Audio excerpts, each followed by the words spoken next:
To enable super fast charging on your Samsung Galaxy S25 Ultra, simply go to your setting and go to the battery option, battery, and then you can see the charging setting.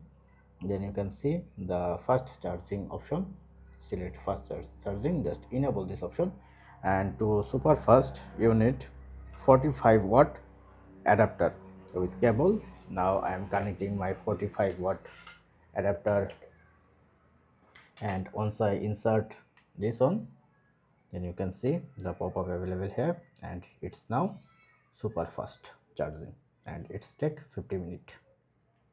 But other hand, if you are using a 20-watt charger, so let's check. Now if I try to charge my phone with 20-watt charger, then it's only allow fast charging, not a super fast. So to enable super fast charging, you must need 45-watt charger. That's it. Thank you. Don't forget to thumbs up and do subscribe. Have a good day.